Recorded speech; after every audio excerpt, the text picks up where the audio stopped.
Have you ever felt invisible in your own family? Not ignored in the loud, messy way of slammed doors or heated arguments, but erased quietly, surgically, as though you were a word crossed out from the page of their lives? That's what happened to me.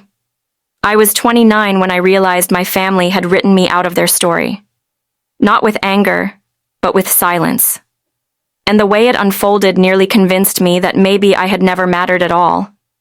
But this isn't a tale of vengeance, and it's not a neat story of triumph either.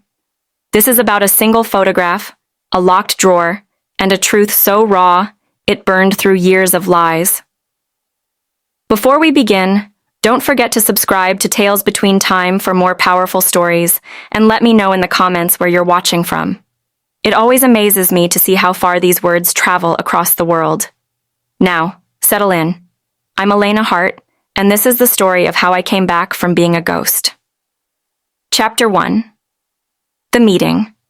The room smelled of leather and stale coffee. An attorney's office where old secrets clung to the walls like dust. My parents sat across from me, their posture rigid, their smiles sharp enough to cut glass. Beside them, my younger brother, Nathaniel, the golden child, clutched a check for $12 million. His knuckles whitened around it, but his grin told me everything. He had been chosen. "You've done us proud, Nathaniel," my father said, his voice thick with pride, heavy as an anchor. Then his eyes slid to me, cold, dismissive. "Elena, you'll find your own path." I didn't cry. I didn't flinch. I simply traced the scratches on the oak table with my finger, counting quietly to 3 to keep my hands from trembling. And then, something shifted. An elderly woman in a crisp black blazer, Ms. Harper, my grandfather's longtime attorney, stood. Her hands shook slightly as she held up a faded photograph. On the back, in bold strokes, were my grandfather's initials. "There's something else," she said, her voice cutting through the air. My father's jaw twitched. My mother's hand clenched her pearls. Nathaniel's grin faded into ice. That photograph wasn't just paper. It was a spark, and I was the fire they never expected. Chapter 2. The Cabin in the Blue Ridge. I hadn't returned to my grandfather's cabin in the Blue Ridge Mountains for years. It had always been a place of wonder when I was a child, smelling of pine and river mist, where the air buzzed with possibility. Now, as I walked the dirt path, each crunch of my sneakers sounded like memory breaking. The porch creaked under my weight as though mourning old footsteps. The door opened and there she was. My grandmother Ruth, her eyes glowing like embers in a dying fire. She looked at me long and hard. "You took your time?" she rasped, her voice gravelly from age and grief. "I thought—" My throat closed. "They told me you and Grandpa wanted nothing to do with me." Her face softened for only a second before hardening again. "They lied. He asked for you every night as he faded." Her words were a blade to the chest. Inside, the air smelled of aged wood, dust, and secrets. She handed me a small locked diary. The leather cover was cracked like dry earth. Inside, in my grandfather's sharp handwriting, was a phone number. One that wasn't mine. "They said you changed your number," Ruth whispered, voice trembling.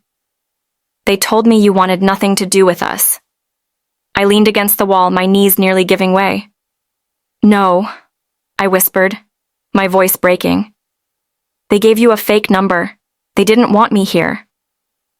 I swallowed hard. "They told me the memorial was at dusk." I waited in an empty field.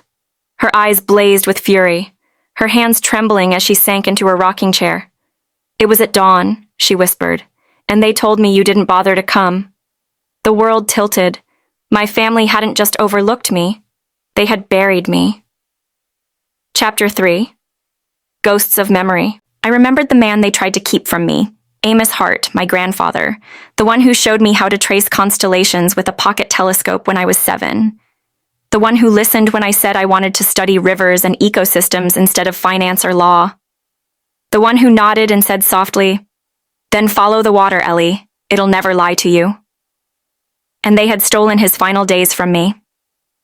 My grandmother rose suddenly, fierceness in her step. She crossed the room to the old rotary phone, the kind that clicked with each turn. Her voice was like steel as she spoke into the receiver. Lydia, Daniel, Nathaniel, come here, now. Chapter 4, The Testament. An hour later, they arrived. My mother, Lydia, all pearls and perfume, forced a too sweet smile. Ruth, it's like nothing ever changes in these mountains. My father, Daniel, stiff and clipped, muttered, let's make this quick. Nathaniel sighed dramatically, arms folded. This couldn't wait? Sit, Ruth snapped, her tone sharp as a winter wind. The attorney, Miss Harper, appeared again, carrying a sealed folder. She opened it slowly, her eyes steady. This is the final testament of Amos Hart. My breath caught. To my beloved wife Ruth, she read, I leave the cabin and funds to live comfortably. To my granddaughter Elena, I leave the Hartfield station at 109 Riverbend Trail with all equipment, research grants, and patents for her work. The room erupted. Nathaniel's chair screeched as he leapt to his feet. The station? The lab? That's mine. You promised me. His eyes darted to our parents. My mother's gaze fell to her lap. My father adjusted his cufflinks, his tell whenever he was cornered. There's more, Ms. Harper said firmly. She pulled out a folded letter, and then my grandfather's voice filled the room. Chapter 5. The Letter. Elena, it began. You were the quiet one, the one who saw rivers where others saw mud. They tried to snuff out your spark because it didn't burn the way they wanted. But you were never invisible to me. You are my legacy. Tears blurred my vision. I remembered being 11, hiding my science project about river currents in the closet, because Nathaniel had called it embarrassing. I remembered staying silent when my parents dismissed my dreams as childish nonsense, but Amos had seen me. Always. He had built the field station, not for Nathaniel, the golden sun, but for me. This place is yours, Elena, the letter went on, to build, to dream, to be free. Nathaniel laughed then, sharp and cruel. This is ridiculous. She doesn't deserve it. She's weak. I stood, my voice steady though my heart thundered. You lied, Nathaniel. You gave them a fake number. You told them I didn't care. You made sure I missed his final days. My mother's voice cut in, shrill. Elena, stop twisting things. But Ruth slammed her hand on the table. No more lies. You betrayed Amos. You betrayed her. Get out, all of you. And for once, they obeyed. Chapter 6. The Aftermath. Their footsteps faded down the porch like a receding tide. The cabin was quiet again, but the silence felt different, lighter. That night, I stood outside under the clear mountain sky. The stars blazed the way they had when Amos and I traced constellations on cold nights. I thought of the girl I once was, quiet, uncertain, folding herself smaller and smaller just to fit in.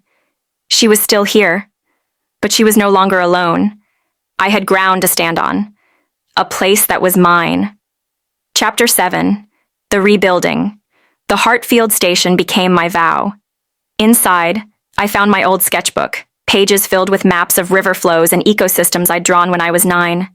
The pages were worn with time, but Amos had kept it safe. He had believed in me when no one else did. I reopened the station, repaired what had been neglected, and slowly, I filled it with life again. Now, years later, children from small mountain towns come to study here. Their hands tremble as they hold soil sensors or test water purity for the first time. One girl, Mara, showed me her notes on stream erosion, her handwriting shaky, her eyes uncertain. Do you think this could matter? She asked. I smiled. It already does. Look at me. I was erased, and here I stand. The field station is alive again, not just with research, but with hope. Chapter 8. The Truth. My family still lives in their silence. Nathaniel avoids me. Lydia sends cold holiday cards with no signatures. Daniel hasn't spoken my name since that day in the cabin. And I don't miss them. Because sometimes being erased is the first step to writing your own story. So I ask you this. What truth are you carrying that no one else sees? What dream have you hidden because someone told you it didn't matter? Share your story in the comments. I read every single one. And if this story spoke to you, like this video, subscribe to Tales Between Time, and help us keep shining a light on the unseen truths that shape our lives. Thank you for being here with me. I wish you peace, strength, and radiant health wherever you are in the world. Until next time, walk your own path and never let anyone erase your light.